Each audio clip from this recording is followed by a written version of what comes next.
Good evening, guys. So on Wednesday I promised you that whenever I got the switches for the electric fan I would install and show it to you guys. So before this video start, take a look and see how it turned out.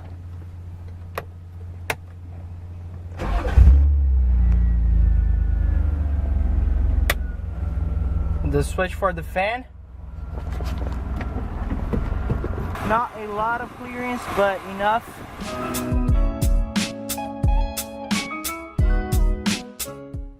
Alright guys, let's get this video started.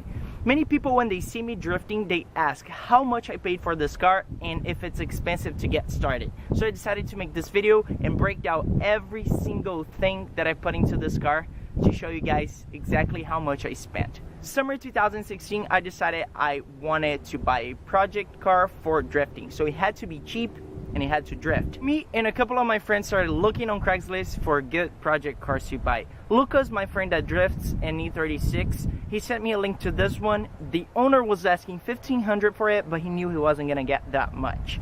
So me and Ariel decided to check it out. We went there, I drove it.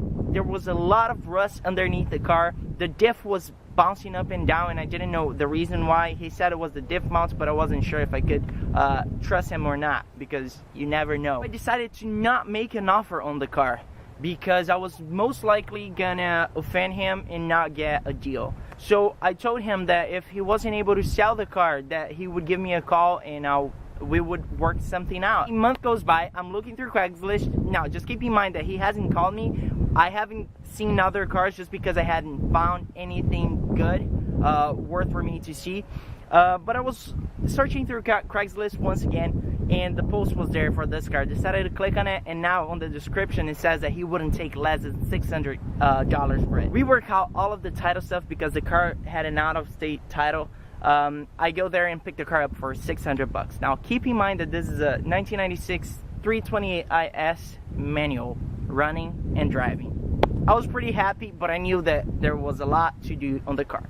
So I paid $600 for the car, $124 for the title, and now we're gonna start with the things that I had to fix and the mods I had to make to get the car drifting. One day, Ariel stops by my house and we started stripping down the interior of the car. We removed the seats, door cards, carpet, everything that we see in front of us, just to have access and see how much rust and how many problems we have with the chassis. Anyway, we have access to all the rust. We look at it and see how bad it is. It was really bad. So to get the floor pan fixed, I had to pay $200 for a guy after a long search for a half-ass job.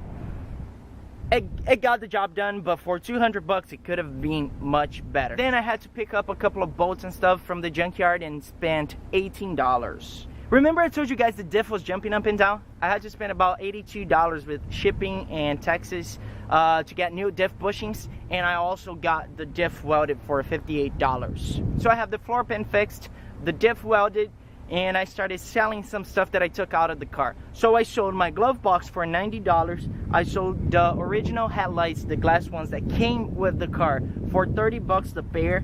And I sold a cup holder for $15. So by selling that stuff, I made a little bit of money back and lowered the price of the build.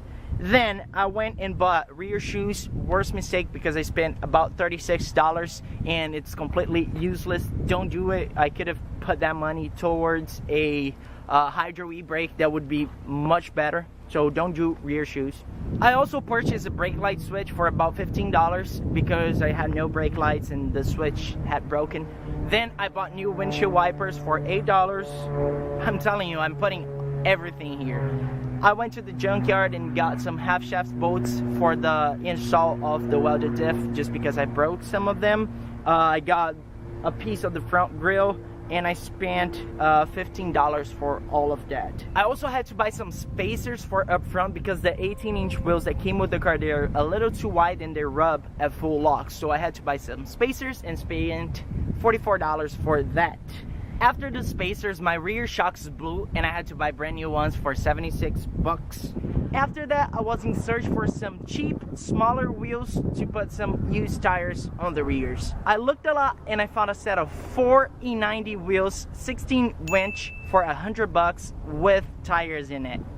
Then I had to get something cheap to make a door card or something just to cover all the insides of the door. Once I found that, I just got some ABS sensors that got rid of my 5200 RPM limiter. For the car, that was it. But the drift events that I go to at Orlando Speed World, I had to have a fire extinguisher and also I had to have a battery tie down. So all of those parts came to a total of, now you know exactly how much money I spent to get this car drifting. I hope with this video I was able to answer your questions and also help you decide if it's the right time for you to buy a project car and get drifting yourself. If you like this video, share it with your friends. They might be able to see that it's not that expensive to go drifting and now you're gonna have somebody to drift with.